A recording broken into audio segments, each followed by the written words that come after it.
سلام طعنا بالنفط كبراتن بيتسابة تقرأ برودكاست سيرفيس نعلة سوني أسرت قنبت كل تشون أسرت جمود رام تمرت استوارد وحدشتي وأنا وزينة تحيزنا لكم قريبنا لنا حبرا وزانحتكم زانكم بمعدام نابزر زراتهم تسقاقرنا قانتا مغلة سبعان درتا شامبيون إيتوبيا خوينام أب منقون جنرال صادقان قبرتن سايه قونا وقج سقات إمام توانا سقم أوشتنا زولو قونا وتخستاتيو أيتا ጌታቸው ረዳ በሐጽር ጊዜ ናማለ ከም ዝምለሰ ፍሊጥሎም أيتا ጌታቸው በድሮን ዝተመክሐ ኮይኑ ንኢሳያስ ዝምልከት ተሃዲድዎ ነስሚኦም መሐሊ ሓበሬታ ጀማሪ ጽምዶ ብርሃነ ገብረ ጊዮርጊስ ዘውፅኦ ሚስጥር ሓቀኛ ምዃኑ ብመረዳእታ ክረጋገጽ ጀሚሮም ንኻልእ ግዜ ኣብ ቤት ማእሰርቲ ተዳጒኑ ዘሎ ብርሃነ ገብረ ጊዮርጊስ ሓቂ ብርሳት እንተቐበርካያ ብእግራ ትወፅእ ዝብል ብሂል ተግባራዊ ኮይኑሉ ኣሎ ባህል ዜና በትግራይ 130 ጣያት ትክላሽን ሓደ ሽጉጥን ሓደ ቦምቢ F1ን ሒዙ ዝተረኸበ ተጠርጣሪ ተታሒዙ ተባሂሉሎ ነዚያቶም ካልኦት ዘገደስቲ መባልታትን ክህሉናዮም ምስ ትግራይ ብሮድካስት ሰርቪስ ጽንሖም ብቀዳምነት ዜና ዓወት ጋንታ መቐለ 70 እንደርታ ሻምፒዮን ኢትዮጵያ ኮይና ጋንታ ኩዕሶ ኢድ መቐለ 70 እንደርታ ሻምፒዮን ፕሪሚየር ሊግ ኢትዮጵያ ኮይና ትማል ሰንበት ኣብ ዝነበራ ግጥም ንጋንታ ኮልፌ ቀራኒዮ 42 በ26 ብምዛም ዋንጫ ፕሪሚየር ሊግ ዓቲራ እታ ጋንታ ኣብ ታሪኽ ፕሪሚየር ሊግ ኩዕሶ ኢድ ኢትዮጵያ ዋላ ሓደ ስዕረት ከጋጠማ ሙሉእ ሊግ ብምዝዛም ሓድሽ ታሪኽ መዝጊባላ ብተወሳኺ ኮኸብ አሰልጣኒ አማኑኤል ስዩምን ኮኸብ ተጻዋቲ አብርሃም ተመስገንን ካብታ ጋንታ ተሓሪም ኣለው ንተወሳኺ ሓበሬታ መቐለ 70 እንደርታ ፉትቦል ክለብ ሙካስ ተኸሊኹም ሻህሪያ ዝባሰብ ነርና ሻህሪያ ኮፊልና ነው አያ እና ጤው ቅድም ክንከይዲና ዳር አሰብ ክንከይዲና ነዚህ ዝኸውን መጽናዕት ዝገብርያ ቀዳማይ ጤው እንታይ ትመስል ባከውና ሓበሬታ ኣሎ ናይ ስለያ ጽቡቕ ሓበሬታ ስለ ዘለዎም ኩሉ ግዜ ነሩናይ በባሕሪ ወሎ ናይ ሓይሊ ባሕሪ ናይ መሬት ስለያ ኩሉ ግዜ ብኩሉ ሓበሬታ ኣለዎም ኣበይ ካዕርፋ ኸላ ኣበይ ማይ ሰትያ ንጭኸ መነጽናዓልና من الله من قد تخمر يعتقد نجي نجرني نور الله خسر ونفرط من كلهم دق بعدين صبو كلايك كلا أباي نقر عليه من تا حمشت أجمال كان أدق لنا كابتها خلاص يا أخي أنا أدقن ما بعدين لو أنا بأخلا لو أنا أقول كنا سنة نحركنا هذه أنكن دينا بعد نزين عدقنا سبقرنا بخالي حبريتا بتقراي 130 ጣያት ትክላሽን ሓደ ሽጉጥን ሓደ ቦምቢ F1ን ሒዙ ዝተረኸበ ተጠርጣሪ ተታሒዙ ተባሂሎም 130 ጣያት ትክላሽን ሓደ ሽጉጥን ሓደ ቦምቢ F1ን ሒዙን ኣብ ከተማ ሽረ እንዳስላሴ ካቱ ኣብ ተፍትሽ ኬላ ምስ ተታሓዘ ሃዲሙ ከምልጥ ዝፈተነ ውልቀ ሰብ ብተኽሲ 3 ጣያት ኣብ ቁፅር ከም ዝዓለ ፖሊስ ከተማ ገሊጾም ብኻሊ ዜና ኣብ ከተማ ሓሽሽ ሓዊሱ ዝተፈላለዩ ማዕወንታት ክጥቀሙን ከጥቅሙን ዝተረኸቡ ውልቀ ሰባት ኣብ ቁፅር ሙዓለም ተገሊጹሎም ንባርነቱ ወረዳ ማእኸል ዲያቦ ጣብያ ለስ ዝኾነ ተጠርጣሪ ማልጉም በትሻዓተ 2018 ዓ.ም ሰዓት 5 ቀትሪ ናብ ዓዲ ዳዕሮ መውጽእ ዘሎ ኬላ ሓደ ሽጉጥ 130 ጣያት ክላሽን ሓደ F1 ቦምቢ ሒዙ ንከተማ ሽረ እንዳስላሴ ካቱ በአካላት ጸጥታ እናተፈተሸን ሃሎ ካብቶም ናይ ጸጥታ አካላት ሃዲሙ ከምልጥ እንትፈተን ብተኽሲ 3 ጣያት ኣብ ትሕቲ ቁጥጥር ውዒሉ ጉዳዩ ኣብ ከይዲ ምጽራይ ይርከብ ክብል ቤት ጽሕፈት ፖሊስ ከተማ ገሊጾም በኻሊ ዜና ኣብ ከተማ ኣብ ሓደ ገዛ ተዓጽዮም ሓሽ ሓዊሱ ዝተፈላለዩ ማዕወንታት ክጥቀሙን ከጥቅሙን ብሃንደበታው ተፍትሽ ተረኸቡ አካላት ኣብ ቁጥጥር ውዒሉ ተወሳኺ ምጽራይ يكايد ملاوت بيت صحفة بوليس وسيخ قالت لهم سرعة بلصقنا تطعيمو داربين نازبل قدات كوينات عبالات سراويت إثيوبيا برات عدوهم انصارت سرعة نزق على سو حقهم يمكن لتزاربهم سرعة بلصقنا تطعيمو داربين نازبل قدات كوينات عبالات سراويت إثيوبيا عب كبد حدقا كم زورو عب زقلت على زلواتهم عب جنبار زلو تدرات بوغانو أكلاتهم نستقودو بسنكت سرعة نسعي زلو عبالات مكل خال سراويت دمت مخان جميرا ملهم قدات بتحمو تدرات إثيوبيا بشوفتو تسقيمنا انتولون مفرح بتحم كم زلهم قالتهم سرعة بلصقنا تطعيمو داربين نازبل قدات كوينات عبالات سراويت إثيوبيا بوغانهم متوم عب تقري حاويسكا برت عدوهم منزارت سرعة استغالسو سوات كدعات سيكونس بت سرعة استخدعو بسنك زرما برت كالعلو كم سكد اليوم قالتهم عب تقري دحرت منقس إثيوبيا مسنا يدق حيل تاتكوين زفتزمو خدعاتن أواز طفعاتن بوزحات مناسي تقري بت استفزمو مكحداتن يبتح زنبارت انتاتن تقدعهم برت كم زلعلو يفلتهم قدات كوينات عبالات سراويت إثيوبيا رمان زابل على الهزب تقري استفزمك هاو كلتاشن عسرتن جمرة كبابان كويناتن دحر حيدة عمتاتيوم قبل على الهزب كدعات كم استفزمه بقلتك زاربو ጀሚሮም ዘሎም ኣብ ውሽጢ ሓደ ሃገር ሽሕ ግዜ ብረታዊ ግጭት ይሃሉ ናይ ጎረቤት ሃገር ምክልኻል ከምኡውን ናይ ክልላት ዕጡቃት ጉጅለታት ተጠቂምካ ኣብ ልዕሊ ሓደ ህዝቢ ጥፍኣት መዋጅግን ተራዩ ዘይፈልጥ ኮይኑ ሎሚ ግና ከቢድ ክሕደት ምዃኖም ኣብቲ ዓውደ ኩናት ኣካሎም ዝኸፈሉ ወታደራት ክምስክሩ ጀሚሮም ዘሎም ለምን ቆስለን ዝመጣ አንከበርም ለምን ቆስለን ዝንወጣ ምን ማያስፈልገን መንግስት ለኛ ያለ ነገር ለምን አይሰጥንም እኛ እኔ እኮ ግሬን ተቆረጥኩት ወይ ደግሞ ያባተን ሻያርስ ወይ ደግሞ ያባተን ከፍት የጠበቅኩልን መወደድ አለበት እኮ እኛ ሀገራችን እኮ እንደዚህ የተቆረጠን እንጂ በእናትን እርሻ ያረሰን እኮ ግሬ ተቆረጥኩት ማለት ነው ግን ደግሞ እንደዛው ነው አንድ አመት ሙሉ ቀበሌ ቤት አንድ ግራስ እኮ ለምኛ አጣው እኮ ነው ደህና ልጅ ነበርክ ምን ያረጋል አገር ከርተክ መጣክ እንጂ አጀርለው ይው ከርተ መጣክ አከዳውም አልኩ ትላንትና ሀገሪቱ አሳሳቢ ሁኔታ ላይ ባለች ጊዜ የቁርጥ ቀን ልጆች ያስፈልጉኛል ብላ ጥሪ ስታደርግ አቤት ብዬ እጄ ተሰልፌያለሁ ትምርቴን አቋርጬ የወረዳ አመራሮችም የኔ ጀግና አንበሳ ብሎ የጋነሙን ህይወት ገነት አድርጎ ነግሮ ከዚህ ሸኝቶኛል እዛ እጄ አንድ ወጣት መክፈል ከማይገባው በላይ መስዋዕትነት ከፍዬ መጥቻለሁ እዛ እጄ ተዋወኳቸው ጓዶቼን ከኔ ጋር ሄዱ ወንድሞቼና ከኔ በኋላ የመጡ ስንት ወጣት በረሃ ላይ ቀርቷል እነሱ ምን ትላቸዋለህ እኔን ከዚህ ስትለኝ ትላንትና ታጥቆ ሲዋጋኝ የነበረው ጠላት ራሱ ከጂ አይደለም ምክንያቱም አላማውን የቀየረው የታጠቀው መሳሪያ የኢትዮጵያ ነው እሱም ኢትዮጵያዊ ነው ስለዚህ እነሱ ራሱ ከጂ አይደለም ከጂ የሚባለው መሳሪያውን ታጥቆ ወይ ወደ ሱዳን ወይ ወደ ግብጽ የገባው ነው ከጂ የሚባለው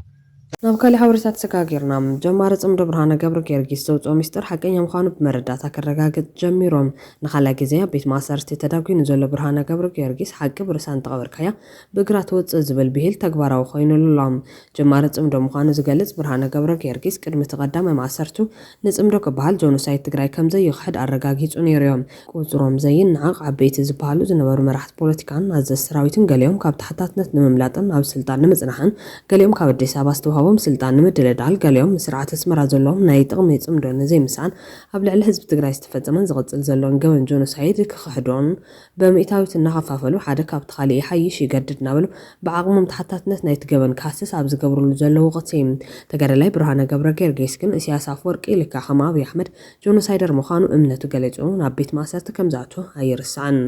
ጽምዶ ማእዙ ስሒቱ ብዝብል ተሳትፎ ቅድሚ 3 ኣዋርሒ ዘቋረፀ ብርሃነ ገብረ ጊዮርጊስ ነቲ ሕዚ ዘሎ ኩነታት ጽምዶ ቢዝነስ ይብማል ብሽም ጽምዶ ሰብን ንብረትን ኣብ ዕዳጋ ከም ዝቐረቡ ገሊጹ ነይሩ እዮም ምስ በዓል ኣረጋይ ገብረ ክርስቶስ ብምክራር ናብ ቤት ማእሰርቲ ዝኣትወ ብርሃነ ድሕሪ 3 ወርሒ ተፈትሑ ካልኣይ ግዜ ንክእሰር ኣብ ልዕሊ እቲ ብዶክተር ደብረጽዮን ገብረ ሚካኤል ዝምራሕ ዘሎ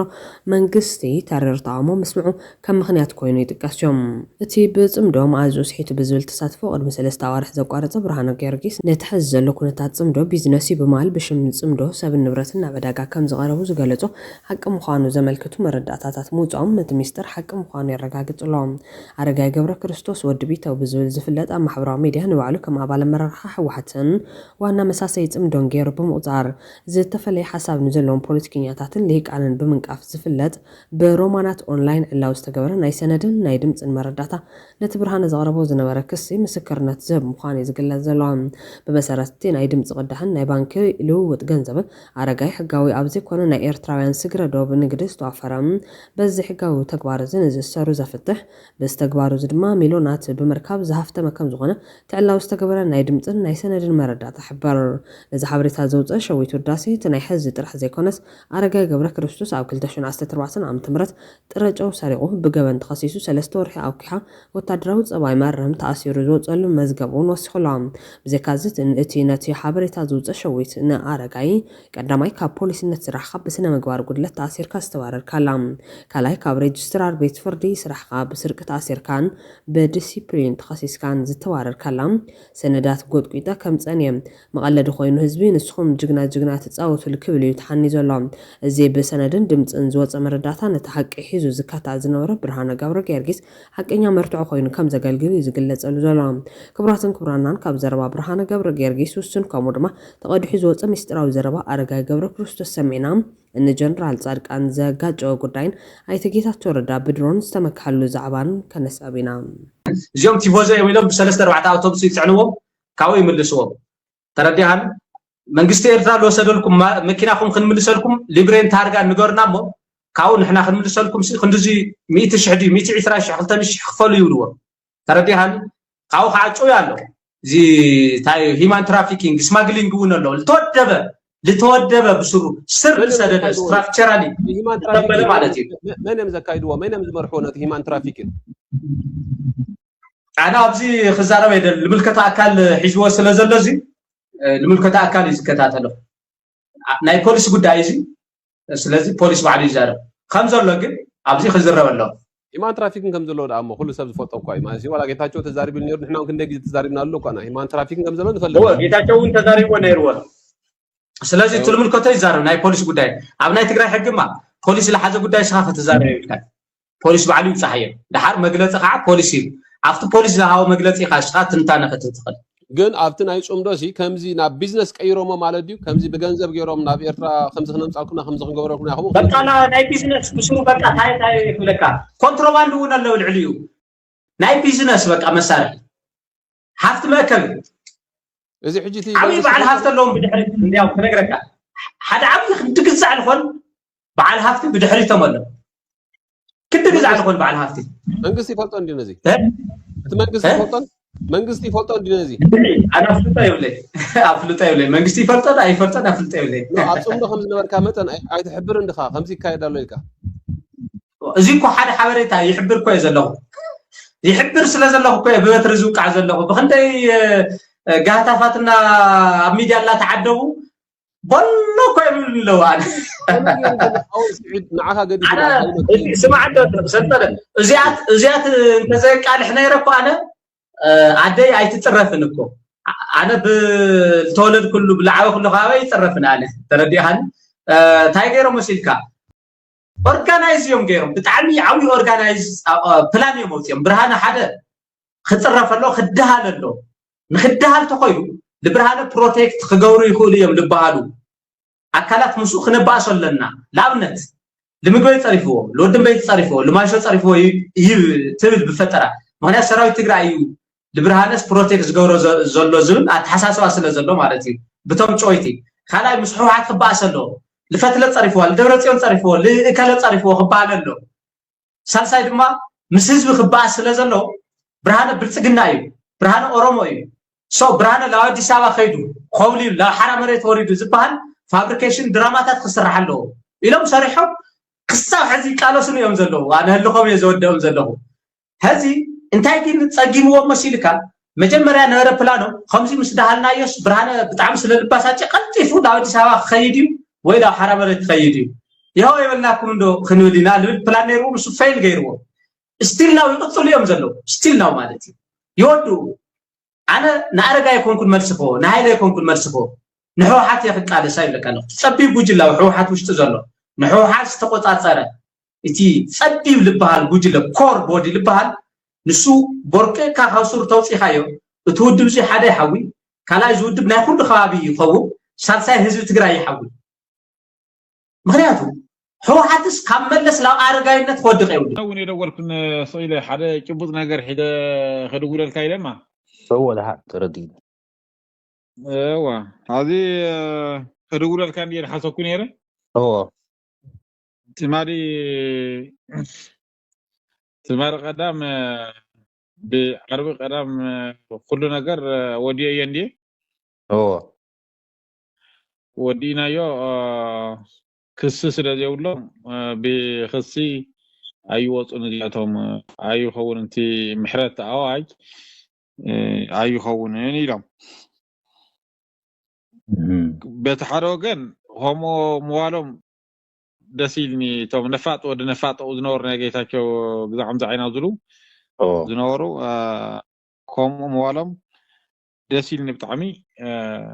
باغاطم خوين تنغنزب حانت تعرفا ونطفا كلن صنيحه طبقك كدوللك انا ركنيره تنغنزب ምንም ነገር ወጻይ ገወርኩን አጋጣሚ ቦ ኾጽዮም በመህራትዮም ኾጽሞ ንሳቶም ንኽፍርሙ ተምዘጓው ኖሩ ንእሽተ ገንዘብ ይሐስበ ነረ ተረዲካ ግን አቀዲሞም ታይሎምኒ እዚያቶም ሲ በኻሊ መንገድ እዮም ኾጹ ምበር አይኸውን ዶልኒ ሲ አዋጅውን ኾሙ ተዘራሪና ሙስተን ፍትሕውን ተዘራሪና xንደና ተዘራሪና አጋጣሚ ነው ታደሰና ቤት ጽሕፈት ህዋሓትን ደብዳቤ ጽሒፈ ያትየዮ እንሶ ክንሪኤና بناي بوليتيكا وسانة خلقوا خنجبرينا انت بيت اواج بيت كوميتي بحال بزح سبي خابز غير مكا هو كاب ترديتا بوليس بحال نيه كاب بيت نصص بحال نيه كاب ناي تصታ خامل لشاز بحال نيه كاب وزع نيه كاب ጉዳይ ደቀ አንስትዮ كاب ማሕበራት كاب ገረ መድሕዚ ተንደቀ አንስትዮ ተን ግዛ አምዛ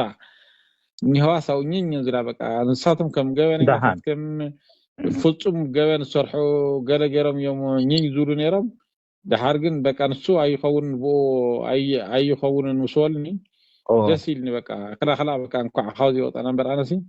ዘወዲ በቃ ገላጊሉ ወገሬለ ደስ ይልኒ ይራነውን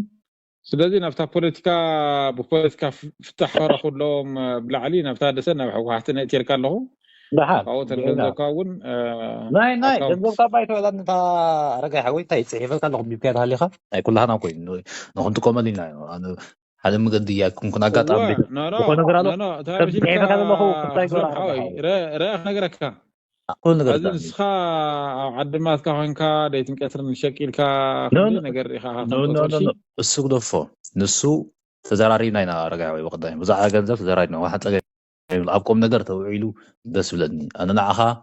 ብኻል መገዲ ክሕግዘካው ግዜ ኣሎ ደስ ብለኒ ኩሉ ነገር ፅዒርካ ኢኻ ሰሪኻ يوا ሰብካ ናይ ሰብ ይትገብር እጂ ፀገም ትባሂ ይብሉን ኣነ ካልእ ኣሕግዘካ ዘይክእል ምርተን 50 ሺሕ ናትከየን ኣረጋሕዊ ካስወካ ይደልኒ ቴን ግን ንጉሆ ትራንስፈር ትገብረኒ ኢኻ እሰብ ኣይብላዓኒን ኣጅኻ ብኾነ ነገር ቤተሰብ ኣለዉ ኖ وسرو سمر حوي انا هنغرك ما انا ገንዘብ ክትርጉም ይውልን ገንዘብ ሓላፊ እዩ ሰብሲ እምነት እዩ ተዋና ነገሩ ናይ ባሕቂ ቀንዕና ብቀንዕና ምስራሕ ይምበር ገንዘብሲ ኣነ እንዲያም ንዓኻ ሕግዘካ ይኽእል እምበር ኣነ ስኻን ዓይክተኒ ከቢድ እዩ ኖ ኣካውንት ላኣኸለይ ዝሓወይ اكونت لا خلي تنا اكونتي نفتا للخاين تاشمو انا احلف لك مات انا نماني بعلو خمزي يلقى هايت للنبر بقى انا شوف بزي وصلتنا جنملك زعمزعت تاشمو يولين ስለዚህ አጋጣሚ ኮይኑ ትኾነታት ተጠቢቁ ስለዘለ ورقة صحيف كام تلامني ورقة صحيفنا هنا مثل ذلنا لأن يفرج تعيشون هذا ما يقولون بخل متعاري أنا نعرف عذرا كدر بيلك هيك اللي زود دايزي كبزو بخا أزيو كل اللي بقى خبز على حق زكاة كل يعني وسخاون كامز اللي عني طيب بعد قبل يتغني بتعمي خا ما قد تبغى لها كم زول خاي تن كنت بزح رأيين أنا صان قد ما حنصار نو اليوم بزحين نعي أنا سي بزحين لا أنا غروب حاجة سكون إني بخالي الأمر يحج سد مسيح هو لكن عجل نتبع نقوه جن سد كان يتا بانكي تميت 50 شح أحلفك الله خيك استعباس اللي أخذ حوي ودياو نتا درسك الأخر كاي أكاونت الأخر اللي يحوي مرحبا هراي اكونت لا خلي كاو نغو انا حليفه هذا درسيت مت اني انا بانكي نسات درسي خلكايه كاو اي هرسكون اي هرسنون اجوا كاسرميه اجوا نخركو خصاو علبات خصاو زرخو خصاو زفتحو كل ነገር انا خغبري مرحبا امن لي ارغاوي ام مسمر نكون اي انطفا نو عين الطفا ኣብ መንጎን ጀነራል ጻድቃን ገብረትንሳኤ ጎናው ግጭት ተጋጢሞም ኣይተጌታቸው ረዳው ሓጺር ግዜ ናብ መቐለ ከም ዝምለስ ኣፍሊጡሎም ኣይተጌታቸው ብድሮን ዝተመክሐ ኮይኑን ኢሳያስ ዝምልከት ተሃዲድ እውን ኣስሚዖም ኣይተጌታቸው ረዳው ሓጺር ግዜ ናብ መቐለ ከም ዝምለስ ኣፍሊጡሎም ነበር ፕረዚደንት ጊዜያዊ ምሕዳር ትግራይ ኣይተጌታቸው ረዳ ኣብ ምስረታ ቤት ምክሪ ሰላምን ለውጥን ትግራይ ኣብ ዝገበሮ መደረም ኣብ ሓጺር ግዜ ናብ መቐለ ከም ዝኣቱ ገሊጾም ኣብቲ መድረኽ ዝተፈላለዩ እዋናዊ ጉዳያት ትግራይ ዝተለዓሉ እንትኾኑ ኩነታት ሰላም ፖለቲካዊ ኩነታትን ብሰፊሑ ተዘቲሎም ኣሎም ኣይተጌታቸው ኣብ መደሩ ፖለቲካዊ ፍልልያት ብሰላማዊ መንገዲ ክፈትሑ ከም ዝግባእ ብምሕባር ንጉልበትን ሓይልን ከም መፍትሒ ምጥቃም ተቐባልነት ከም ዘይብሉ ዝተዛረበ ኮይኑ ብኻሊእ ገጽ ድማ ብድሮን ክምካሕ ንመንግስቲ ኤርትራ ከቆናጽብ ተራይሎም ምስ ፌደራል መንግስቲ ዘሎ ርክብን መስርሕ ሰላምን ብጥንቃቐ ክምራሕ ከም ዘለዎ ዝገልጽ ጌታቸው ረዳ ደቂ ሰብዓ ክብል ንጽውዕ ማዕከላት ብክቦም ብድሮን ተፈልዮም ክውቅዑ ከም ዝጭክን እውን ሓቢሩሎም ህዝቢ ትግራይ ካብ ዝንላዕሊ መከራከሪ ከም ዘይብሉን ዘሎ ፖለቲካ ኩነታት ናብ ረብሓ ህዝቢ ክቕየር ከም ዘለዎን ዝገልጽ ጌታቸው ረዳ ብተወሳኺ መናእሰያት ትግራይ ብሰንኪ ዘሎ ጸገማት ስደተኛታት ኮይኖም ኣብ ዝተፈላለዩ ከባቢታት ብፍላይ ኣብ ስዑድ ዓረብን የመንን ዘሕልፍዎ ዘሎ ስቃይን መከራን ብኣጽንኦት ጠቒሶም እዚ ጸገም ንምፍታሕ ኩሉ ብሓባር ክሰርሕ ከም ዘለዎ እውን ጸዊዖሎም ኣብ መወዳእታ ኣብ ሓፂር ግዜ ናብ ከተማ መቐለ ብምእታው ንህዝቢ ትግራይ ናይ ምግልጋል ስርሑ ከም ዝቕጽል ብምትሕስሳብ ኣብዚ ጉዳይ ዝኾነ ጥርጣረ ከም ዘይብሉ ረጋጊጾም እዚ መደረን ጀነራል ጻድቃን ኣብ ዝተረኸብሉ ዝቐረበ ኮይኑ ካድረታት ሓራ መሬት ኣብቲ ምጥያሽ ግዜያዊ ቤት ምኽሪ ሕቶታት ከም ዝለዓሉ ይስማዕ ዘሎም ምጥያሽ ግዜያዊ ቤት ምኽሪ ስዒቡ ኣብ ሓራ መሬት ካብ ዘለዉ ካድረታት ዝተኣከበ ጽቡቕ መቕሪቶ ከም ዘመላኽቶም ብመሰረቱ እዚ ካውንስል እዚ ብኸመይ ብመን ኣብ ትሕቲ እንታይ ዓይነት ሕጋዊ ጽላልዩ ዝጣየሽ ዘሎ ኣባላት ካውንስል ብኸመዮም ዝምረፁ ዘለዉ መመዘኒ ነጥብታቶም ክራይቴርያ ኸ እንታይ እዩ እዚ ቤት ምኽሪ እዚ ንኩሎም ናይ ለውጢ ሓይልታት ምሁራን ተጋደልትን ዝተፈላለዩ ክፍልታት ሕብረተሰብን ዘጠቓለለ ኩሉ ዝሓቆፈ ድዩ ወይስ ንውስናት ወገናት ጥራሕ ዝውከል ስራሕን ሓላፍነትን እዚ ካውንስል እዚ እንታይ እዩ ንመን ከ እዩ ጸብጻብ ዘቕርብ ነዞም ሕቶታት እዚኦምን ካልኦትን ብዝርዝር ክንፈልጦም ክንመያየጠሉን ከነነጽሮምን ፍጹም መሰልናን ግቡእናን ይክብሉ ሓቲቶም ኣለዎም ሕዚ እውን ከምቲ ልሙድ ኣብቲ ዝተወድአ ዘረባ ከይተመያየጡና እንሆ ውሳነ ኢሎም ኣብ ቅድሜና ከየቕርቡ እዩ ንስካፍ ክብሉ እውን ጠንቂቖም ካብ ዝሓሊፎም እቶም ኣብ በረኻ ዘለዉ ዕጡቓት ነገራት ብውስናት ሰባት ጥራሕ ተወዲኦም ክመፁ እንተደኣ ኮይኖም ኣሽንኳይዶ ኣብ በረኻ ዘለና ብምሉእ ልብና ቃልስናን ህይወትናን ንህብ ዘለና ሰባት ኣብ ውሽጢ ትግራይ ዘሎ ድላይ ለውጢ እኳ ዝቕበሎ ከም ዘይኮነ ርድዮም ሓቀኛ ሓቐፋይነት ዘይብሉ መስርሕ ንህዝቢ ዝያዳ ዘጻብ እምበር መፍትሒ ከም ዘየምጽእ ክንርዳ ይግባእ ዝብል መጠንቀቕታ እውን ኣመሓላሊፎም ኣለዎም ኣብ መወዳእታ ኣብዚ ጉዳይ እዚ ናይ ባዕልና ሬቶን ንቐፌታን ንህበሉ ኩሉ ድምፂ ብማዕረ ዝስምዐሉን ዝሳተፈሉን ክፉት ፕላትፎርም መድረኽ ተዳልዩ ክቐርብ ይግባእ ምክንያቱ እዚ ቃልሲ እዚ ናይ ውልቀ ሰባት ወይ ናይ ውስን ጉጅለ ቃልሲ ኣይኮነን ናይ መላ ህዝቢ ትግራይን ድላይ ለውጥን እዮም ናይ ሓባር ቃልሲ ድማ ኩሉ ዝሓወፈ ሓዋፋይ ክፉት ባይታ የድልዮ ክብሉ እዮም ሓቢሮም ዘለዎም እዚ ናይ ጌታቸው ረዳን ጀነራል ጻድቃን ገብረትንሳኤን ዘበገስዎ ጉዳይ ካብ ሕቶ ሓሊፉ ጎናዊ ግጭት እውን ኣጋጢሞ ኣሎ ኣይተረዳ ሓለፎም ሓደ ካብቶም ነቲ ኣብ መቐለ ዘሎ መሪሕነት ዝተቃወሙ ኮይኑ ነዚ ናይ ሕዝቢ ተበግሶ ድማ ዝበልዐነ ክብሉ ኣይከለን ካብ ብጉሓቱ መኻን ስለ ዝነበረ ብምባል መኻኑ ክብል ብሕዝኡ ውዶ ገይርዎ ኣሎ ረዳ ወሲኹ ንመንእሰይን ምሁርን ዘይምስታፍ ከይኣክል ነዚ ሓይሊ እዚ እናግልልካን እናደፋኻን ብዛዕባ ዝሐሸ መጻዕ ምሕሳብ እንትውሕድ ቀልዲ እንትዓቢ ድማ ላግፂ ክኸውን ዝብል ተቃውሞ ብምስማም እቲ መንእሰይን ምሁርን መጻዕ ዕድሉ ባዕሉ ንምውሳን ዘኽእሉ ዕድል ክፍጠረሉ ይግባእ ካብ ዝወፃእ ዘሎ ንሕና ዝበለናካ ጥራሕ ስማዕ እዚ ዓይነቱ ከይድ ግን ነተወሳኺ ክሳራታት ካብ ምቅልዓን ነቲ ኩነታት ብዝበለፀ ካብ ምትሕልላኽን ዝዘለለ ውፅኢት ኣይህልዎን ካብ ዝወፃኢ ኣብ ኣዲስ ኣበባ መድረኻት ስለ ዝፀዋዕኻ ጥራሕ ሕማም ክትፍውስ ወይ ፀገማት ክትፈትሕ ርሑቅ ክትእምት ኣይትኽእልን ብምባል ተቐባልነት ከም ዘይብሉ ገሊጹሎም ካልኦት ነዚ በይናዊ ምንቅስቓስ ተሪር ተቃውሞ ዘቕርቡ ብሕዚኦም ዝተጋጨውን ኣካላት ድማ ብሕወሓት ተበዲሉ ካብ ዓዱን መረበቱን ዝተባረረ ሰብ ከመይ ገይሩ ተባሪሩ ኣብ ዝነብረሉ ከተማ ኮይኑ እውን ሕወሓት ዘንዕቕ ብስሩ ፖለቲካዊ ነጥፈታት ይዓመም ዝብል ሕቶ ብምልዓል ምንቅስቓስ ደሌት ለውጢ ተተጣየሸ ኣነ እየ ዝመርሖም ምንቅስቓስ መናእሰይ ትግራይ ተተመስረተ ኣነ እየ ዝመርሖም ቃልሲ ሓራ መሬት ተተመስረተ ኣነ እየ ዝመርሖም ቤት ምኽሪ ካውንስል ተተጣየሸ ኣነ እየ ዝመርሖ ኣብ ትግራይ ስርዓታዊ ለውጢ ክመፅእ ኣለዎ ተተባህለ ኣነ እየ ዝመርሖም ከምዚ ዓይነት ሕማም መንቀልዩ እንታይ ክኸውን ዝኽእል ኢሎም ኣሎ ብዝኾነ ኣጋጣሚ ምስ ፌደራል መንግስቲ ርክብ ስለ ዝፈጠርካ ሃፍቲ ስለ ዘጥረኻ ኣብ ሕድሕድ ገዛ ላተኹ ተዘይውካዕኹ ተዘይሰንከትኩ ዝብል ሕማም እንታይ ይፈውሱ ብምባል ቁጣ ኣቕሪቦም ኣለዎም ኣብ ክንዲ ምስ ፌደራል መንግስቲ ይኹን ካልኦት ኣካላትን ትካላትን ዘለካ ርክብ ተጠቒምካ ብዝኾነ ኣጋጣሚ ዘኻዕበትካዮ ሃፍቲ ተጠቒምካ ምሁራን መናእሰይ ወዲብካ ኣብ ትግራይ ሓቀኛ ለውጢ ክመፅእ ሓጋዚ ምዃኑን ኣብ ኣዲስ ኣበባ ዝነብሩ ዝኸሰሩ ፖለቲካዊ ውድባት ዝኸሰሩ ደገፍቲ ሕወሓት ዝኸሰሩ ውልቀ ሰባት እናኣከብካ ዝመፅእ ዋላ ሓንቲ ለውጢ ኣይክህልውን ዝብል ተረር ዝበለ ተቃውሞ ዘስምዑ እዞም ወገናት ሓቀኛ ለውጢ ዝመፅእ ንከርሶም ዝሰርሑ ውልቀ ሰባትን ውዳበታትን ብምእካብ ዘይኮነስ ሓቀኛታት ተቓለስቲ ምሁራን መናእሰይ ብምውዳብን ብምሕጋዝን ኢሎም ኣለዎም ንምዃኑ ኣይተ ጌታቸው ረዳ ብድሮን ዝተመካሕሉ ኣብ ልዕልን ጀነራል ጻድቃን ተረር ተቃውሞ ክቐርብ ዝገበረ መድረኽ እንታይ ዝመስል ንዝብል ስዒቡ ክቐርብ እዮም ኣብዚ ምንቅስቓስ ዝኣቱ ሰብ ወይ ቦታ ኣቐዲሙ ዝሕዝ ዘሎ ሰብ ዘይኮነስ ልዕሊ ኩሉ እዚ ክመፅእ ዝግባእ ኣብ በዚ ዕድመ 73 ዓመቱ ጻድቃን 50 ዓመት ገይረ ኣነ ስደተኛ ዝኾነሉ ተፈናቐል ዝኾነሉ ኩነታት ከብቅዕ ይኽእል ኣለዎ ኢልና ስለ ዝኣመና ንገብሮ ምንቅስቓስ ምዃኑ ፍለጥ ክእል ኣሎ ደብረ ብርሃን በጽሕና ዝበሃል ንጉዕሽ ኮ መብጽሕ ደብረ ብርሃን መን በጽሕ ይፈልጥ ሰላዲን ጋይድ ጉዕሽ ይወጽሕ ነይሩ ሰላዲን ጋይድ ዘውጽሖም ሰብኣይ ስኢኖምስ እንደገና ፈርዓ ክንዋጋ ኢና ዝብሉ ሰባት እዚኦም ውግእ ዝበሃል እንጀራኦም እዩ ኣይሞትሉን ምስ ፌደራል መንግስቲ ሕዚ ንምዋገት ኣለና ዘለና ዋ ፈሊኻ ወቃዕ ትወቅዕ ተደልኻ ኣብዚ ምልከቶ መንእሰይ ትግራይ ዝኣትወሉ ምክንያት የለን ኣብዚ እከውሉ ኣለዎም ተደልዮም ቅድሚ ሕዚ መዋገት ነይረ ሕዚ ዘሰክፈኒ የለን መንእሰይ ትግራይ ካብ ዝውዳእ ዝኾኑ ደቂ ሰብዓ ዓመት ተኣኪቦም ብዙሕ ገንዘብ ኣለዎም ብዙሕ ዘረፍዎ ነገር ኣለዎም ብካሊእ መንገዲ እንተስ ብፀሎት ይኹን እንተስ በርቂ ብነጎዳ ዝጠፍእሉ መንገዲ ተልዩ ባዕሉ ይርአይ ካብ ወፃኢ ግን ንሕና ከም ተጋደልቲ ከም ደለይቲ ለውጢ ክንሕፅሮ ንኽእለሉ ዕድል ክፍጠር ምእንቲ ተነፈላለዩና ወንዚፍና ንስራሕ ዝብል ሕዚ ደብረፅዮን ዝበሃል ሓደ ፀማምስ ዝኩሉ ውድቀት ኣብዚ ኩሉ መከራ ዘእተየ ሰብኣይስ ህዝቢ መርፂ ሰሚዕኹም ኢኹም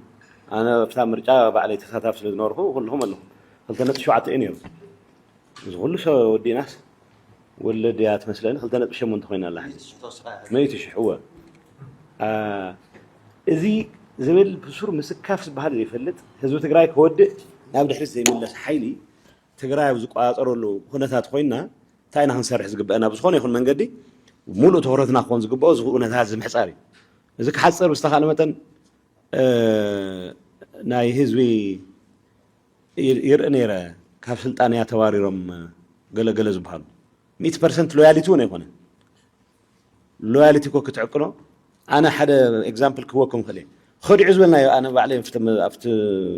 እንታይ ዝበሃል ፍረጃታት ኣብ ዝነበሩ ኩሉ ሰዓት ፕሪቶርያ ምስ ፈረምና ከዲዑ ዝኸደ ኣዲስ ኣበባ ከይዱ ሃፍቶ ኣሎ ካብዚ ሓሪካ ንማንም ከይገለፀ ኣብ ስራሕ ፈፃሚ ተኣኪብና ከዲዑ ዝበልናዮ ሰብ ሕዚ ዋና ሓርበኛ ኮይኑ መድረኻት ክመርሕ ይሪኦ ኣሎ እነዲስ ኣለም ባሌማ መቐለ ተፀዊዑ ኣይ ምስ ኣብይ ኣነ ምቅራብ ስለ ዘለኒ ኣብዚ ኮይነ ተገልገሉ ከይሕሽ ኢሉ ተሪፉ እዚኣ ተሓቢኡ ድሓር ናብ ወፃኢ ጉዕዞን ኣነ እውን ለሚነሉ ገለሉ ወፃኢ ኮይዱ ንብረቱ ብደንቢ ዘመሓድር ሰብ ህዝቢ ትግራይ ኮይኑ ህዝቢ ትግራይ መንእሰይ ትግራይ እዞም ሰባት እዚኦም ዘቀራርቦም ካልእ ነገር የለን ፃድቃን ዝገለፀ ኣፍታ ተሳተፉላ ገበን ክሕተቱ ዝኽእሉ ዕድል ከይፍጠር ምክልኻል እየ እዚኣ መቐለ ኮይኖም ክገብርዋ ክእል እዮም ኣብ ሓንቲ መንደር ኮይኖም ክገብርዋ ክእል እዮም ብዝኾነ ይኹን መንገዲ ብሰላማዊ መንገዲ ለውጢ ከምፅእ ዝኽእል ድሌት ዘይብሉ ሓይሊ ኣብ ስልጣን ካብ ስልጣን ተዋረሮም ዝበሃሉ ሰባት ኣነ ከም ዝተዋረሩ ኣይወስድን ትማሊ ማህተም ኣብ ገለ ዝተቐመጠ ማህተም ኣሎ ናይ ገለ ማህተም ኣሎ ናይ ገለ ቕሓ ኣሎ ናብሉ ሰባት መዲቦም ናይ ቤተሰብ እዮም ገይሮም በብገዛኡ ናኸዱ ናይ ጌታቸው ኣቑሑት ዘለዉ ናይ ፃድቃን ኣቑሑት ዘለዉ ገለ ፍቱሽል ትማሊ ዘለኒ ሪፖርት ማለት እዩ ንሕና ህዝቢ ትግራይ ናብ ኩናት ክእትውዎ ጥራሕ ዘይኮነስ ከምታ ፃድቃን ዝበላ እያ ኩናት ዘይኣትውሉ ምክንያት ስለ ዝኣወዮም እዩ ሰራዊት ስለ ዝኣወዮም ኖት ጀነራላት ህዝቢ ስለ ዝኣወዮም ግን ነዚ ዝኣቢ ህዝቢ እንታይ ዓይነት ቁም ነገር ሒዝና ናብ ጉልበት ቀይርና ናይዞም ሰባት እዚኦም ዕድመ ክንሕፀር ንኽእል ናይ ፓርቲ እውን ዝበሃል የለን ናይ ሕወሓት ዝበሃል ፓርቲ የለን ተወዲእሱ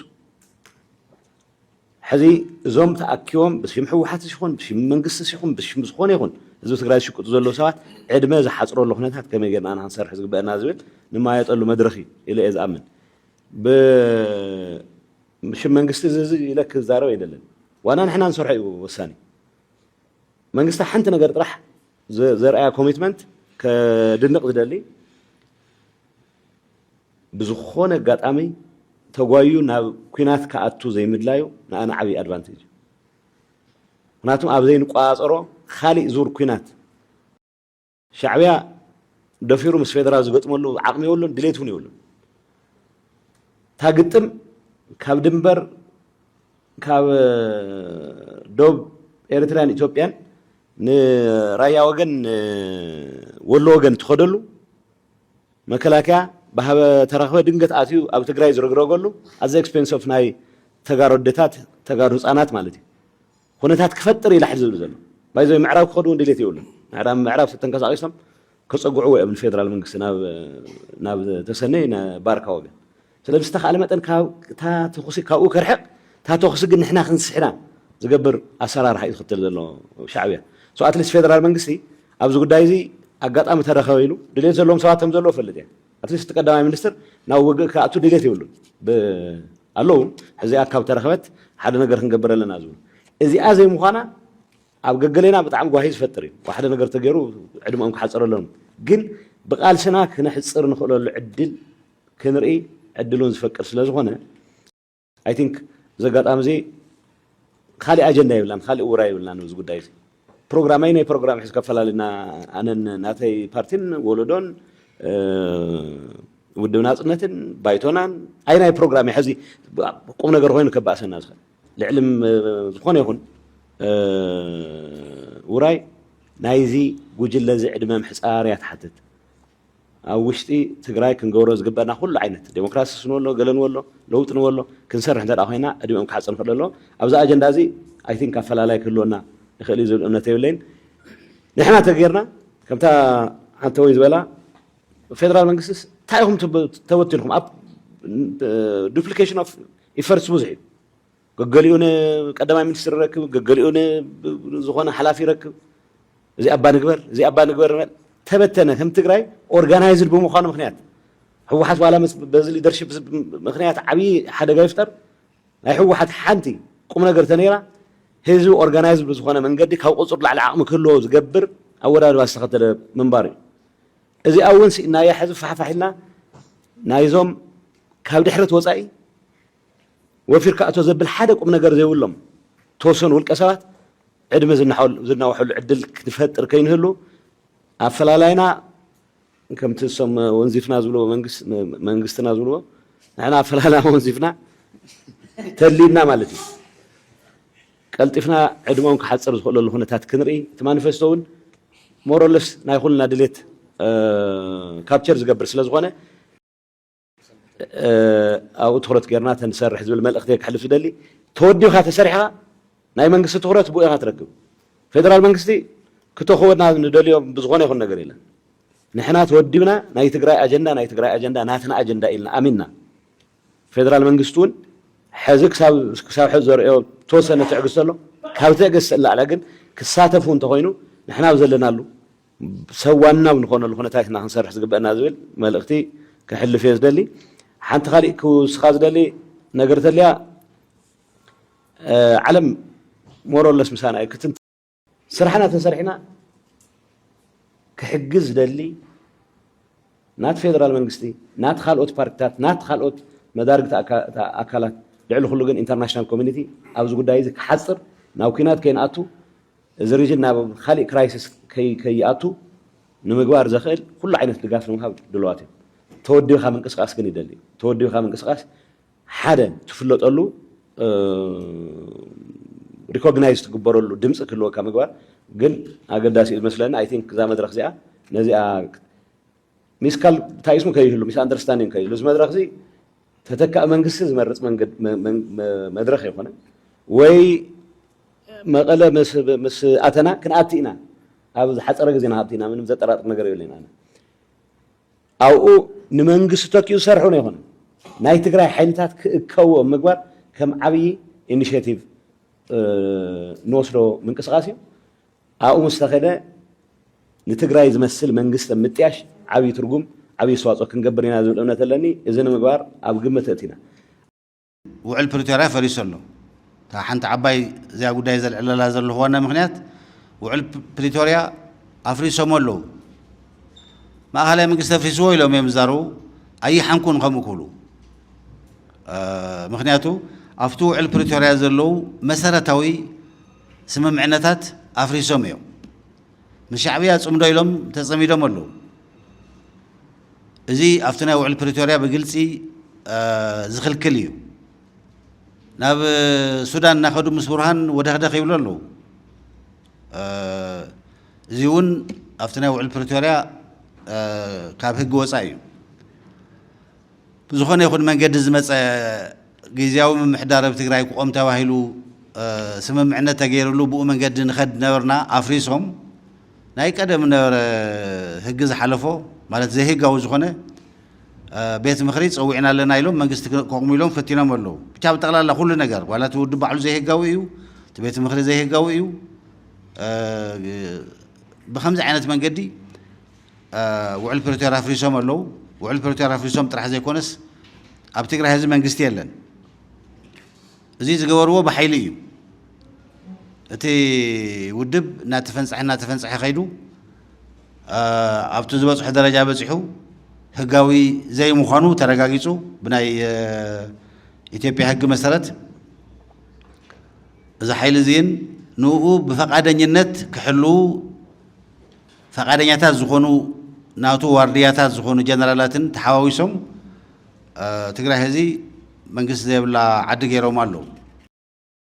ከዚ ፀሓይ ዝወቁ ሓቅታት ኣሎ ምስ ናይ ኤርትራ መራሕቲ ኣብ ኣክሱም ኣብ መቐለ ይማየጡ ናይ ፋኖ መራሕቲ ናይ ዝረኸብዎ መራሒ ኣብ ቤኒሻንጉል ተቃውሞ ይውድበሉ እንተተባሂሉ ንዓና መቐለ እዮም ዝብሉ ቀረባ ግዜ ትማልዲ ብቅርቲ ማለት ሰምዖ ዝነበርኩ ከዚ ናይ ቂማንትስ ናይ ቤኒሻንጉልስ ናይ ሱዳንስ ናይ ኤርትራስ ናይ ግዛዕስ ሓይሊ ኣኻኺቦም ንኩናት ክዳልው እዮም ዝንቀሳቐሱ ዘለዉ ዝኦንሊ መድሓኒኦም ኩናት ተፈጢሩ ዕግርግርታ ተፈጢሩ እዩ ካሊእ መድሓኒ የብሎም ዝገበሩ ወንጀል ብምልኡ ምናልባት ክኽወል ዝኽእል ዕግርግርታ ተፈጢሩ ጥራሕ እዩ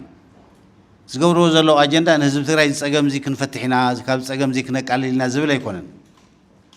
ኣብቲ ቅድም ኢለ ዝገለፅክዎ ዓለማዊ ኩነታት እውን ናበይ እዩ ዝወስደና ኣብ ምንታይ ኢና ንኣቱ ዝብል ንኡ ዘመላኽት ነገር የለን ንህዝቢ ሓሊኻ ናይ ህዝቢ ሓሲብካ ናይ ህዝቢ ፀገም ንምፍታሕ ተባሂሉ ዝግበር ነገር እውን የለን ንህዝቢ ተዛሓልዩ ነይሮም ትቅድም ኢሉ ብተፈላለየ ግዜ ምይጥ እናተገበረሉ ስምምዕነት ዝግበረሉ ዝነበረ ናይ ተፈናቐልቲ ናብ ምዕራብ ትግራይ ምምላስ ኣብ ተግባር መውዓለ ነይሩ ናትና ኔትወርክ እንተዘይተሓዊስዎ ንሕና መመሓደርቲ እንተዘይኮይንና ሞይትና ንርከብ ኣለና እዮም ኢሎም ኣብ ቀረባ ግዜ ኩሉ ዕድል ሂቡ ዋላ ንእሽተይ ተኣሽሙ ዘይብሎም ናይ ቲፒኤልኤፍ ዘበሉ ብምልኦም ኣኪቡ ካቢነ ገይሮ ቂሙ ዝበልኩም ንገብር እየ ዝብሎም ዝነበረ ታደሰ እውን ክቕበሉ ኣይከኣሉ ንሶም ተዘሒዞማስ በቃ ትግራይ ክተኣማምነ ይኽእሉን ፕሮግራም ተዝህልዎም እውን ፅቡቅ ነይሩ ከምዚ ክንገብር ኢና ንትግራይ እዚ ክንሰርሕ ኢና ተዝብሉ እውን ሓደ ነገር ነይሩ ምተሓሰበሉ ስለዚ ዘይህጋዊ ዝኾነ ጉጅለ ንዚ ዘይህጋዊ ዝኾነ ጉጅለ ዋርድያታት ክኾኑ ዝፈቐዱ ጀነራላት ተጣሚሮም ብሓደ ትግራይ ኣብ ዓብዪ ዕግርግር እትዮም ኣለዉ ኣብ ከቢድ ፀገም እትዮም ኣለዉ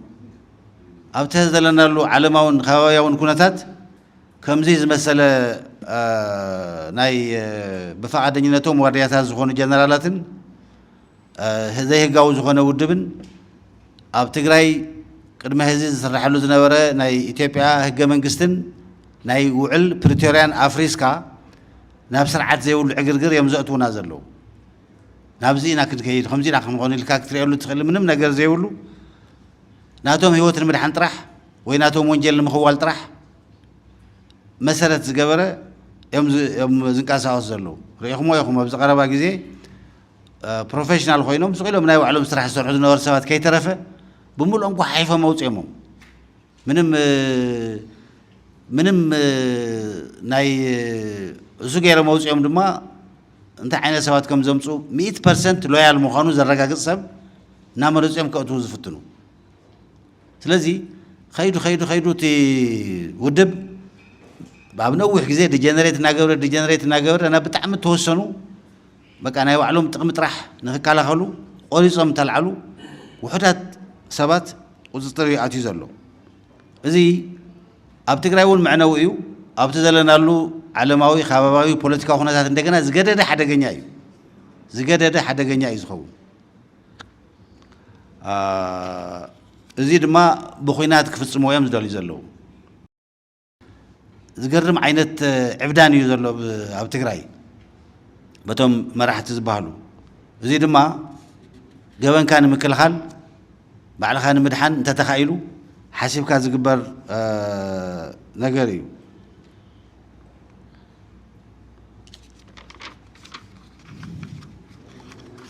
زي ኣብ ትግራይ ገብርዎ ዝደልዩ ዘለዉ ኩናት ብናተይ ኣረኣያ ናይ ውክልና ኩናት እዩ ናይ ህዝቢ ትግራይ ኩናት ኣይኮነን ኩናት ተተገይሩ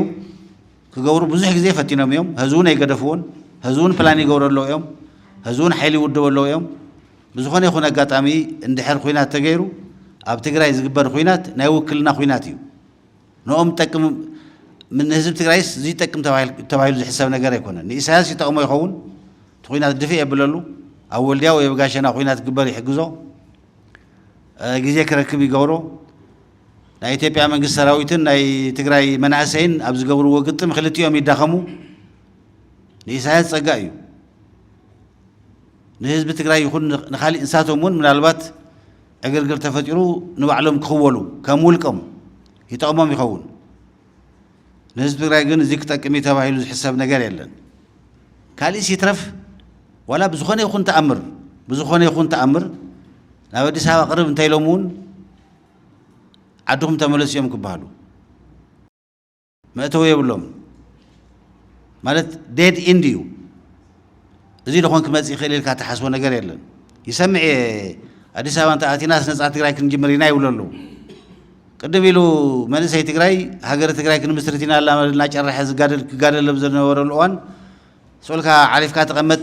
ዝበሃል ዝነበረ መንእሰይ ሕዚ ሃገረ ትግራይ ክንምስርት ኢና ይብሉ ኣለዉ ክብሉ ይፍትኑ እዮም ብከምዚ ዓይነት መንገዲ ዝምስረት ሃገረ ትግራይ የለን እቲ ሃገረ ትግራይስ ክኾን ዶ ይኽእል ብሓደ ወገን ንህዝቢ ትግራይ ይጠቅም ዶ ይጠቅምን ብካሊእ ወገን ዓብዪ ጉዳይ እዩ ብናተይ ኣረኣያ ክኾን ዝኽእል ነገር ኣይኮነን ንህዝቢ ትግራይ እውን ዝጠቅም ኣይኮነን ናብ ከቢድ ሓደጋ ዘውድቕ እዩ ግን በቲ ንሳቶም ዝብልዎ ዘለዉ ክዕሽዎ ዝፍትኑ ዘለዉ ኣዲስ ኣበባ እንተበፂሕና ሲ ቀልጢፍና መፂና በቃ እንተዕሽሙ ክንኮን ኢና ምናልባት እንተበዚሑ ናይ ኤርትራ ሓንቲ ወረዳ ክኾኑ ይኽእሉ እዮም ካብኡን ላዕሊ ክኾነ ይኽእሉን ኣብዚ ቦታ የብሎም ኣብ ትግራይ ቦታ የብሎም ስለዚ ብጣዕሚ ሓደገኛ ዝኾነ ዳይሬክሽን ሒዞም እዮም ዝኸዱ ዘለዉ እታ ዓባይ ነገር ትመስለኒ ዝኾነ ናይ ዓዱ ፍቕሪ ዘለዎ ናይ ዓዱ ዝሓስብ ናይ ትግራይ መጻኢ ዕድል ከስተኻኽል ዝደሊ ሓይሊ ሕዚ ነዚ ሓይሊ እዚ ክቃለስ ኣለዎ ተቃሊስና ኢና ክንወግዶ ዘለና ተህዚ ዘሎ ብትግራይ ዘሎ ኩነታት ተደሚሩ ክረኣይ ከሎ ንቃልሲ ዝፅውዕ እዩ بملء عقمنا خنق علس بملء حيلنا خنق علس زجبري أنتي خناتات خنق علس ترى زي كونس نهز بتقرأون ناب حدا كنا مسوق كنسعر لنا أب علم زلوا كاوينا زلوا خناتات ولا وشتي تبع زلوا خناتات حزب تقرأي حدنا تكت أناخر ديمان دي جبر حدنا تكت أناخر يطلب متصاوت زخونه كاين خون منتان تهزلو ጉጅለ በታን እዩ ሓደ ግዜ ሓደ يوم ሰባት ክወጽ ከለው በቃ ናይ ህዝብ ትግራይ ናይ ሓድነት ኩሉ መእከቢ ገለ ትግራይ ጌርካ ናይ ምርኣይ ነገር ኣሎ ሜይቢ ኣብዛ ሓለፈ 20 ዓመት ኣብዛ ሓለፈ 30 ዓመት ከምኡ ነይሩ ክኾን ይኽእል እዩ ህዚ ኖ ሞር ከምኡ ኣይኮነን እቶም ህዚን ደብረጽዮን ዝመርሕዎ ዘለዉ ህወሓት በታን እዩ ኣካበ ይኮነን بسرو نبزم عمل حبرتسب أب بوليتيكا زردو حبرتسب حدنت زمتس ناي بوليتيكا فلالات مانج بمقبار يمبر ناي بوليتيكا فلالات سابرس بمقبار يكونن ناي قرل تقراي دليت زخونا يكون نقر كله يخليو أفلالات سابرس مقبار يتوانا علامو نوح جزيز تقيمو كواني خليو أصنحو كواني خليو نالواتو نفتنا عد قال سو زنورنا الوان مجمرا مساعتنا ونطعيمو كوني خليو كاود حرقن قالو تاو زخونه حزب زخفافل حزب زبتن غوانا زبزح توسنو بعل بيت نحنا اينا بعل بيت زبل اتحساس با يفتيرو كمزيوتي خناتات حدنت كمصن تخوينو ناي حزب تግራይ ناي بوليتيكا اتحساسبان دليتن باهغن مسارته ونهج تقرأي ربحتات مسارات غيرك بزقبر ناي بوليتيكا مانجمنت يفتح بخالي من قد يفتحن حدا جزء ኮንሰፕቹዋሉን ሰብ ከጋግዩ ዝደልዩ ሰባት ኣለዉ ገለገሊኦም ይሰምዕ ሓደ ዘረባታት ቶም ጀነራላት ገለ ክመፁ ከለዉ በቃ ናይ ህዝቢ ትግራይስ ናይ ሓድነቱ ብምሉኡ ናይ ፖለቲካ ነገሩ ብምሉኡ መጥመሪት ቲፒኤልኤፍ እያ ነዚኣ ከፍርስዋ ይደልዩ ኣለዉ ናይ ሓደ ህዝቢ ከም ትግራይ ዝመሰለ ህዝቢ ናይ ፖለቲካ ኣወዳድብኡ ዝለዓለ መግለጺ መንግስትነት ምምስራት እዩ ሓደ ፖለቲካ ፓርቲ ከም ጣዖት ምቕማጥ ኣይኮነን ፖለቲካ ፓርቲታት መንግስቲ እናተስሓለ ንህዝቢ ዘገልግል ንህዝቢ ዝጠቅም ክኾነ ምግባር ብፅሒት ኣለዎም እናተወዳደሩ ፖለቲካ ፓርቲታት ስርሖም ስልጣን ንምሓዘብ ዝገብርዎ ውድድር ነቲ ናይ ህዝቢ መንግስቲ ዝበለፀ ናይ ህዝቢ መንግስቲ ዝበለፀ ግልጋሎት ዝህብ ምግባር እዩ ባዕሎም ናይ መወዳእታ ኣይኮኑን ኣብ ትግራይ ግን ንሕና እውን ኣብ ዝነበርናሉ እዋን ኣስተዋፅኦ ዝገበርናሉ በቃ ናይ ትግራይ ናይ ፖለቲካ ውዳበ ኣልፋ ኦሜጋ ቲፒኤልኤፍ ምጥንኻር እዩ ዝብል ኣተሓሳስባ ተደግዲጉ ስለተቐመጠ ከም ፖስችሌት ተወሲዱ ናይ ሓደ ህዝቢ ናይ ዝለዓለ ፖለቲካዊ ሓድነት መግለጽስ ሓደ ውድብ ምፍጣር ተገይሩ ተወሲዱ ናይ ሓደ ህዝቢ ናይ ፖለቲካዊ ኣወዳድብኡ ዝለዓለ መግለጺ ህዝባዊ መንግስቲ ምምስራት እዩ ፖለቲካዊ ፓርቲታት ተኡ ተወዳዲረን እናሰሓላ ህዝቢ እውን ሓደ ክኾን ገብርኦ እቲ መንግስቲ እውን ንህዝቢ ግልጋሎት ዝህብ ክኸውን ምግባር እዩ ኣብ ትግራይ ተፈጢሩ ዘሎ ፖለቲካዊ ኣተሓሳስባ ዲስቶርትድ ዝኾነ ፖለቲካዊ ኣተሓሳስባ ኣብ ነዊሕ ግዜ እተሃነፀ ፖለቲካዊ ኣተሓሳስባ ገሊኡ ብፍላጥ ገሊኡ ብዘይፍላጥ ኣስተዋፅኦ እናተገበረሉ ዝተመፀ ፖለቲካዊ ኣተሓሳስባ ይጥቀምሉ ኣለዉ ክጥቀምሉ ይደልዩ ኣለዉ ናይ ህዝቢ ትግራይስ ናይ ሓድነቱ ካስቶዲያን ዝኾነት ናይ ሓድነቱ መቕመጢት ዝኾነት ውድብ ከፍርስዋ ይንቀሳቐሱ ኣለዎ ይብሉ ናይ ህዝቢ ትግራይ ናይ ሓድነቱ መግለፂ ክኾን ዝኽእል ህዝቢ መኺሩ ባዕሉ ዝቋፀሮ ባዕሉ ዘቑሞ ከይደልዮ ክተርፍ ከሎ ድማ ዘውርዶ ኣፈላላያቱ ማኔጅ ዝገብረሉ እዚኣ ትሕሸና ዝብሎ መንግስቲ እዩ ኔሽን እንተይልናያ ትግራይ ናይ ሓደ ኔሽን ኣልቲሜት ኦብጀክቲቭ ኔሽን ስቴት ምምስራት እዩ ኣብ ከምዚ ናይ ኢትዮጵያ ፌደራል ዝኾነ ስርዓት ኣብ ዝንብለሉ እዋን እውን እቲ ናይ ትግራይ መንግስቲ ንኩሎም ፓርቲታት ዕድል ዝኸፍት ንኩሎ ራእያ ዕድል ዝኸፍት ዝበዝሕ ሰብ ተቐበሎ ብቻ እዚ ከምዚ ዝመሰለ ኣተሓሳስባ ሒዞም ህዝቢ ጆሆ ሒዞም ኣብኡ ናይ ባዕሎም ወንጀል ኸዊሎም ወንጀል እናወሰኹ ኣብኡ ክቕመጡ ደልዩ ሰባት እዮም ትግራይ ሒዞምዋ ዘለዉ እዚ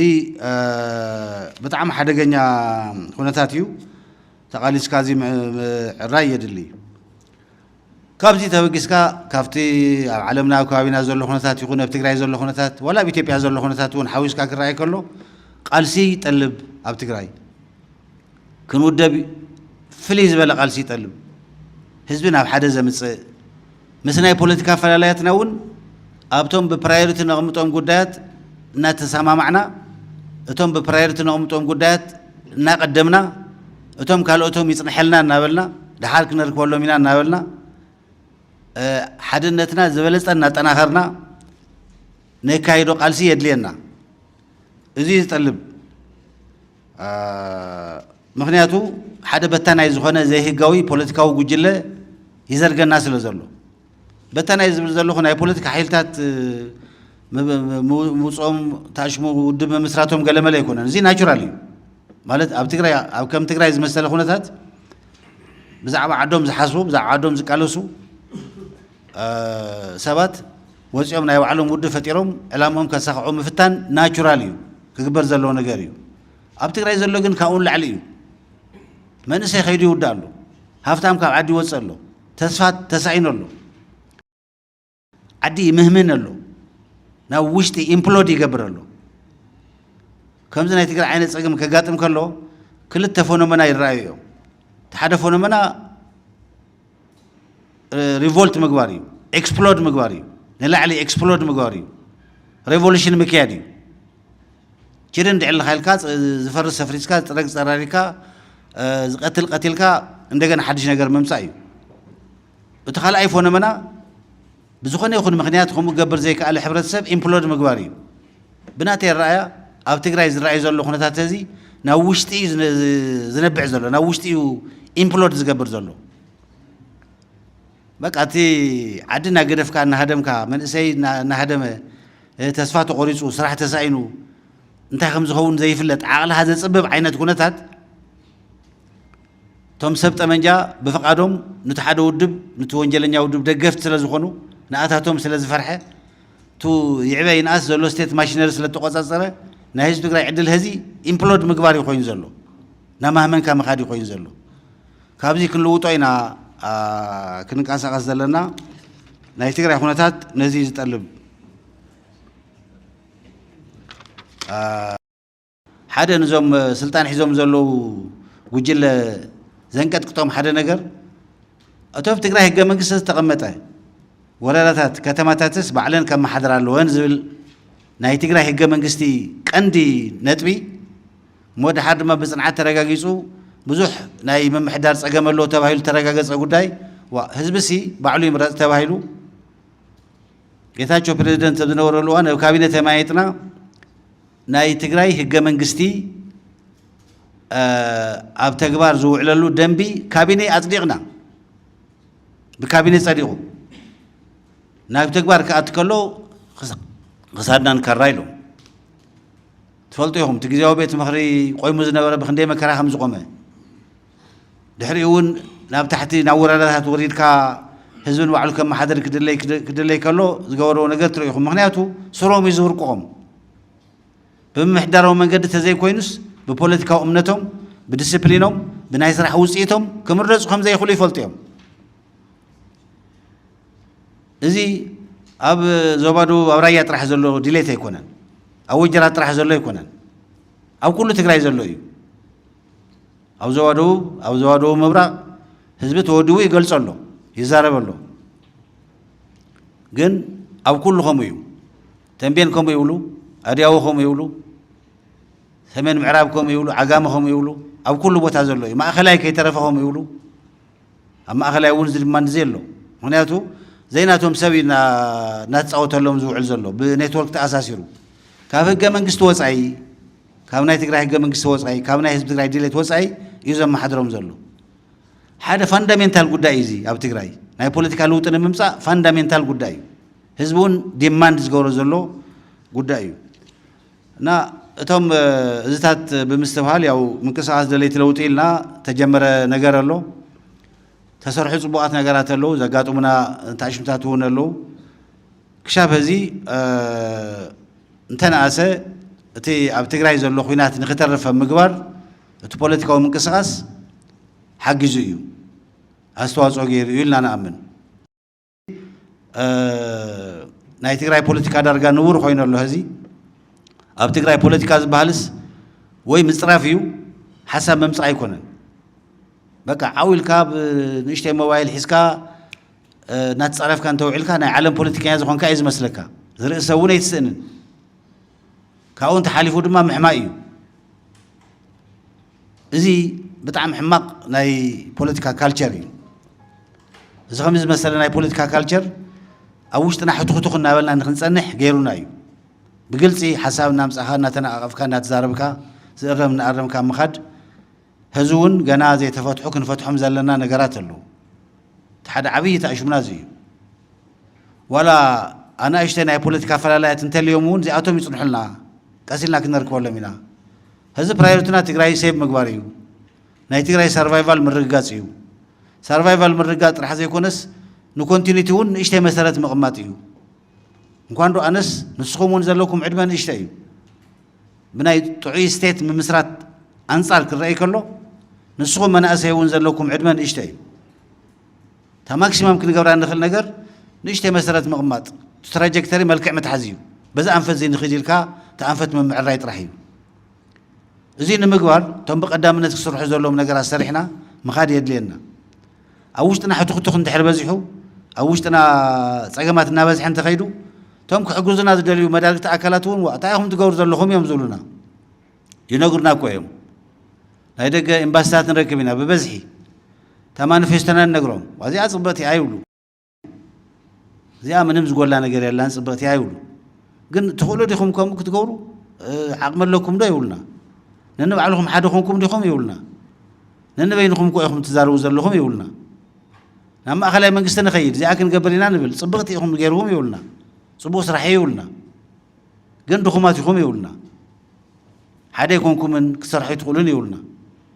سأجمع لكم يقولنا بقلتي أم مدرخ أوشتكم زول سأجمع حليق حيزكم الليل يومنا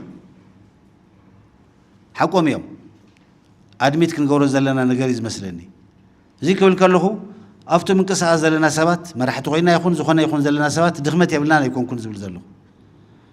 نو مجداد نتي أبتكر زول سأجمع مجداد تنايب علنا دخمتون شجر فتيريو أول أدوانا أسرار حنا أوشتنا زول ديسيبلين مدى بتقبل كهيد كام مدى بوان فسيم كام مخاد مستوى بتقرأ زول أرجنسي زمات أتنا يكونن كاوست حتى أبتقرأ هذي عبية نايلو تدليتر له ما راح يسينه عقله يصبر له سلذي يزيك نستخاخل يدلينا